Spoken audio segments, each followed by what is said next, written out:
ओम नमः शिवाय। जय माँ गौरी शंकर भगवान की जय। श्रावण मास महात्म्य की जय। बंधुओं, भक्ति गीत वर्षा में आपका हार्दिक अभिनंदन है। आज मैं श्रावण मास के 19वें अध्याय का आपको स्मरण कराती हूँ। बोल शंकर भगवान की जय। भगवान शिव ने संत कुमार से कहा कि हे संत कुमार, अब मैं आपको बताता हूँ कि श्रावण मास के दोनों पक्षों में क्या क्या करना चाहिए। अभी तक यह व्रत मैंने किसी अन्य को नहीं कहा है, क्योंकि यह अत्यंत गोपनीय, महान पुण्य देने वाला है, पाप नाशक तथा मनोवांछित फल देने वाला है। यह व्रत सर्वश्रेष्ठ व सर्व पाप नाशक है। दशमी के दिन प्रातःकाल स्नान व संध्या आदि से पवित्र होकर किसी वेदों का ज्ञाता जितेंद्रिय ब्राह्मण का पूजन करके विष्णु जी का षोडोपचार विधि से पूजन करना चाहिए और यह प्रार्थना करनी चाहिए कि हे प्रभु, मैं कल निराहार रहकर एकादशी का व्रत करूंगा, आप मेरी रक्षा करना। उस दिन गुरुदेव अग्नि के समीप नियम करके पृथ्वी पर शयन करना चाहिए। काम क्रोध का त्याग कर एकादशी के दिन प्रातःकाल भगवान केशव में मन लगाकर प्रति क्षण चलते फिरते, उठते बैठते, खाते पीते, कोई भी कार्य करते हुए भगवान श्रीधर के नाम का जाप करना चाहिए। झूठे व पाखंडी लोगों से बातचीत नहीं करनी चाहिए। इन सभी नियमों का पालन करने से यह व्रत मोक्ष रूपी फलदायक होता है। दोपहर के समय जलाशय आदि पर जाकर स्वच्छ जल से स्नान करना चाहिए। श्री सूर्य नारायण को प्रणाम करना चाहिए। शरीर को स्वच्छ व निर्मल करके विष्णु भगवान की शरण में जाकर अपने आचार विचारों को पवित्र करके भगवान का गुणगान करना चाहिए। घर जाकर श्रद्धा भक्ति पूर्वक पुष्प दीप नैवेद्य आदि से भगवान का पूजन करना चाहिए। रात्रि में भगवत भजन करते हुए कथा आदि सुनकर जागरण करना चाहिए। सर्वप्रथम कलश स्थापित करना चाहिए। कलश में पंचरत्न सोना डालकर श्वेत चंदन से पूजन करके 2 वस्त्रों से ढक देना चाहिए। शंख चक्र गदाधारी भगवान की मूर्ति की पूजा करनी चाहिए। द्वादशी को दक्षिणा के साथ ही कलश के साथ नवनीत ब्राह्मण को देकर प्रार्थना करनी चाहिए कि हे श्रीधर भगवान, प्रसन्न होकर मुझे अपार धन वैभव प्रदान करें। शुक्ल पक्ष में भगवान श्रीधर तथा कृष्ण पक्ष में जनार्दन भगवान देवता हैं। तत्पश्चात भगवान श्रीधर का पूजन करके ब्राह्मणों को भोजन कराना चाहिए व यथाशक्ति दक्षिणा देनी चाहिए। फिर नौकरों आदि को भोजन करवाकर गो आदि को भूसा डलवाना चाहिए तथा स्वर्ग में बंधु बांधवों सहित भोजन कराना चाहिए। यह मैंने शुक्ल पक्ष की एकादशी के व्रत का विधान कहा है, केवल मात्र नाम का अंतर है। शुक्ल पक्ष में भगवान श्रीधर प्रसन्न हो और कृष्ण पक्ष में भगवान जनार्दन प्रसन्न हो, ऐसा कहना चाहिए। हे विप्र, इन दोनों एकादशियों के व्रत का वर्णन मैंने आपसे किया है। इस व्रत के समान कोई अन्य पुण्य कार्य नहीं है। यथेष्ट फल देने वाला ऐसा व्रत न कोई हुआ है और न ही कोई होगा। श्रद्धाहीन मनुष्यों को यह व्रत नहीं करना चाहिए। भगवान शिव जी ने कहा है कि मैंने तुमसे देवी जी के पवित्रारोपण का विधान बताया है। अब मैं द्वादशी को विष्णु भगवान विष्णु के पवित्रारोपण का वर्णन करता हूँ।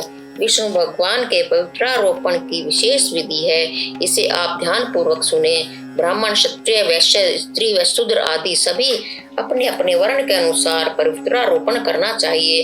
अतोदेव ब्राह्मण को इस मंत्र के उच्चारण से पवित्रारोपण कराना चाहिए।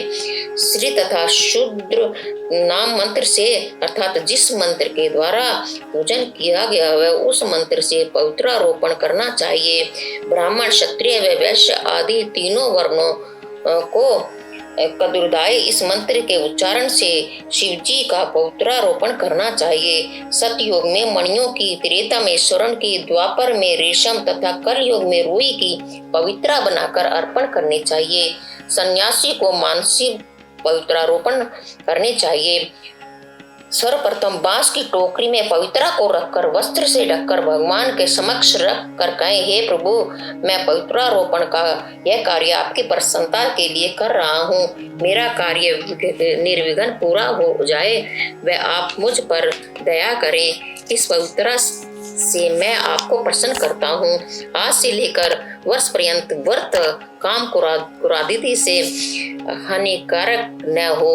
मैं आपका भगत हूँ, आपको प्रणाम करता हूँ। इस प्रकार से भगवान की स्तुति करके कलश पर स्थापित बांस की टोकरी में स्थित पवित्रा की श्रद्धा भक्ति पूर्वक प्रार्थना करनी चाहिए और कहें कि हे पवित्रा, वर्ष पर्यंत किए गए पूजन के कार्य को पवित्र करने के लिए आज यहाँ पधारिए। आपको प्रणाम है। विष्णु जी के तेज से उत्पन्न रमणीय तथा समस्त पापनाशक और सारी कामनाओं को पूर्ण करने वाली पवित्रा को आपके अंग में धारण करवाता हूँ। हे पुरुषोत्तम, आप मुझसे आमंत्रित हैं, अतः मैं आपका पूजन करूंगा। आपको प्रणाम है। प्रातःकाल यह पवित्रता आपको भेंट करूंगा। तत्पश्चात पुष्पांजलि देकर रात्रि जागरण करना चाहिए। एकादशी को अधिवासन करके द्वादशी की प्रातः पूजन करे। गंध दुर्वा अक्षत व पवित्रा लेकर कहें कि हे देव, आपको नमस्कार है, कृपया यह पवित्रा ग्रहण करें। मुझसे जो कोई भी पाप हुआ है मैं उससे मुक्त हो जाऊं। मूल मंत्र द्वारा पवित्रा को आवरण करके अर्पण करना चाहिए। नैवेद्य अर्पित करके आरती तथा प्रार्थना करनी चाहिए। अग्नि में घी तथा खीर की आहुति देनी चाहिए। हे पवित्रा, 1 वर्ष की मेरी पूजा को विधिवत संपन्न करके इस समय मेरे द्वारा विसर्जित होकर विष्णु लोक को प्रस्थान करो। इस प्रकार कहकर पवित्रा ब्राह्मण को दे देनी चाहिए अथवा जल में प्रवाहित कर देनी चाहिए। हे संत कुमार, मैंने तुमसे भगवान विष्णु का यह पवित्रारोपण का वर्णन किया है। जो कोई इस प्रकार पवित्रारोपण करता है वह इस लोक में सुख भोगकर अंत में मुक्ति प्राप्त करता है। बोल शंकर भगवान की जय। श्रावण मास महात्म्य की जय। बंधुओं, चैनल को लाइक शेयर एंड सब्सक्राइब करें और बेल आइकन भी दबाएं जिससे कि आपको हर नई जानकारी मिल सके। बोल शंकर भगवान की जय। ओम नमः शिवाय। हरि ओम नमः शिवाय। ओम नमः शिवाय। हरि ओम नमः शिवाय। ओम नमः शिवाय। हरि ओम नमः शिवाय। ओम नमः शिवाय। हरि ओम नमः शिवाय। ओम नमः शिवाय। हरि ओम नमः शिवाय। ओम नमः शिवाय। हरि ओम नमः शिवाय। ओम नमः शिवाय। हरि ओम नमः शिवाय। बोल शंकर भगवान की जय।